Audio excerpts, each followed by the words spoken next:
जब भी dwarf planet का नाम लिया जाता है तो सबसे पहले प्लूटो का नाम आता है। पर आज हम ऐसे डॉर्फ प्लैनेट के बारे में जानने वाले हैं जिससे इंस्पायर होकर वैज्ञानिकों ने 2006 में प्लैनेट की डेफिनेशन को चेंज कर दिया और सोलर सिस्टम के छोटे प्लैनेट्स को डॉर्फ प्लैनेट का नाम दिया। यहाँ पर हम जिस छोटे डॉर्फ प्लैनेट की बात कर रहे हैं वो एरिस है, जो सोलर सिस्टम का खोजा गया अब तक का सबसे मैसिव डॉर्फ प्लैनेट है। आज की इस वीडियो में हम एरिस डॉर्फ प्लैनेट के बारे में जानेंगे। तो वीडियो को पूरा अंत तक जरूर देखिएगा। सन 2005 में जब एरिस की खोज करी गई थी तब वैज्ञानिक हमारे सोलर सिस्टम में 9 ग्रहों को गिना करते थे, जिसमें 9th प्लैनेट प्लूटो प्लैनेट था, जो कि एक डॉर्फ प्लैनेट है। लेकिन जब 2005 में काइपर बेल्ट में मौजूद एरिस डॉर्फ प्लैनेट की खोज करी गई तब वैज्ञानिकों को यह समझ आया कि हमारे सोलर सिस्टम में ऐसे बहुत से प्लैनेट्स हैं जो दिखने में तो ग्रहों की तरह हैं, पर उनका आकार बहुत ही छोटा है। वैसे शुरुआत में कुछ वैज्ञानिकों ने इसे 2005 में 10th प्लैनेट घोषित करने की बात रखी थी, लेकिन सभी वैज्ञानिक इस पर सहमत नहीं थे। जिसके बाद उन्होंने प्लैनेट्स की एक और डेफिनेशन बनाई, जिसके मुताबिक सोलर सिस्टम के शुरुआती 8 प्लैनेट को प्लैनेट की लिस्ट में चुना गया और प्लूटो को उस लिस्ट से बाहर निकाल दिया गया। जिसके बाद एरिस और प्लूटो को डॉर्फ प्लैनेट की लिस्ट में शामिल किया गया। अभी तक वैज्ञानिक सोलर सिस्टम में officially 5 dwarf planet Pluto, Ceres, Eris, Haumea, Makemake को ढूंढ चुके हैं। डॉर्फ प्लैनेट यानी कि बोना ग्रह, ये ऐसे ऑब्जेक्ट होते हैं जिन्हें पूर्ण रूप से ग्रह नहीं कहा जा सकता। डॉर्फ प्लैनेट का गुरुत्व आकर्षण ही इसे एक हाइड्रोस्टैटिक रूप से संतुलित आकार में रखता है। प्लूटो सौर मंडल का सबसे बड़ा डॉर्फ प्लैनेट है। इसके बाद आकार क्रम में एरिस, माके, होमिया और सिरिस आते हैं। सिरिस सभी डॉर्फ प्लैनेट में सूर्य के सबसे क्लोज है, जबकि एरिस सबसे दूर है। चलिए एरिस डॉर्फ प्लैनेट के बारे में थोड़ा बेहतर तरीके से जानते हैं। एरिस की खोज 5 जनवरी 2005 में पालुमर ऑब्जर्वेटरी में लगे टेलीस्कोप की मदद से वैज्ञानिक माइक ब्राउन ने की थी। वैज्ञानिकों का कहना था कि इसे खोजना ज्यादा मुश्किल भी नहीं था, क्योंकि यह काइपर बेल्ट में मौजूद सबसे चमकीले ऑब्जेक्ट में से एक है। इस पे की गई रिसर्च बताती है कि इसकी सरफेस नाइट्रोजन, पानी और मीथेन की आई से ढकी हुई है, जिसके कारण इस पे पड़ने वाली सनलाइट का 95% वापस अंतरिक्ष की ओर रिफ्लेक्ट हो जाता है, जिसके कारण यह सोलर सिस्टम में अभी तक का सबसे ज्यादा सनलाइट रिफ्लेक्ट करने वाला ऑब्जेक्ट है। पर क्योंकि इसका आकार काफी ज्यादा छोटा है, इसलिए इसे नेकेड आई से देखना संभव नहीं है। और इतना ही नहीं, इसे साधारण टेलीस्कोप से देखना भी बहुत मुश्किल है। इसे अच्छे से देखने के लिए हमें काफी ज्यादा पावरफुल टेलीस्कोप की जरूरत पड़ती है।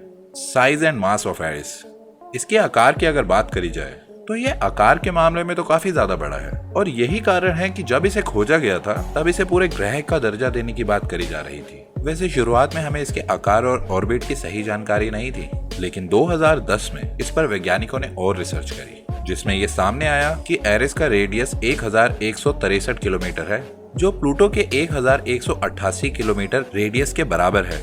लेकिन फिर भी एरिस सोलर सिस्टम का दूसरा सबसे बड़ा डॉर्फ प्लैनेट कहलाया जाता है। इसके अलावा अगर इसके मास की बात करी जाए तो यह आकार में भले ही प्लूटो के बराबर हो, लेकिन इसका मास प्लूटो से 27% ज्यादा है। इसकी ग्रेविटी 0.82 मीटर पर सेकंड स्क्वायर है, जो बहुत ही ज्यादा कम है। ऐसे में अगर कोई इंसान इसकी सतह पर उतरता है तो उसे अपना वेट काफी ज्यादा कम महसूस होगा। एग्जाम्पल के लिए अगर पृथ्वी पे कोई इंसान 100 किलो का है तो एरिस पे आपका वेट 0.82 किलोग्राम होगा, जो कि 1 किलोग्राम से भी कम है। यानी कि आप यहाँ पर हवा में ऊंची ऊंची छलांगे मार सकते हैं। एरिस डॉर्फ प्लैनेट पर आप किसी सुपर हीरो से कम नहीं होगे, है ना इंटरेस्टिंग। पर ज्यादा खुश होने की जरूरत नहीं है, क्योंकि यहाँ का वातावरण इंसानों के रहने लायक तो बिल्कुल भी नहीं है और कुछ ही समय में ये आपकी जान ले सकता है। Eris orbiting period and rotation, ज्यादातर सभी डॉर्फ प्लैनेट की तरह एरिस भी सोलर सिस्टम में काइपर बेल्ट रीजन का एक हिस्सा है, इसलिए ये सूर्य से भी काफी ज्यादा दूर है।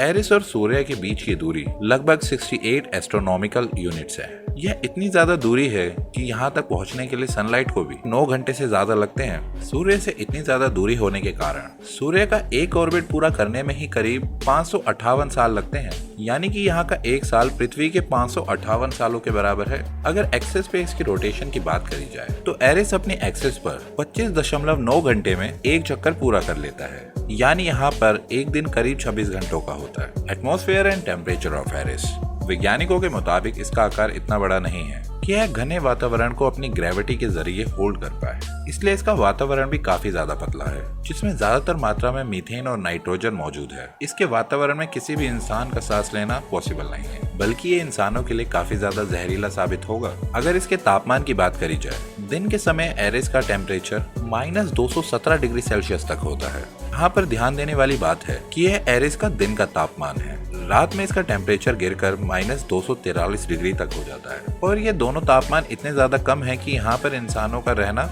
इम्पॉसिबल है। ऐसा तापमान कुछ ही क्षणों में इंसान की जान ले लेगा। तो दोस्तों, आपको ये हमारी वीडियो कैसी लगी? अगर आपको ये वीडियो हमारी इंफॉर्मेटिव लगी, अच्छी लगी, तो प्लीज लाइक करें, शेयर करें, सब्सक्राइब करें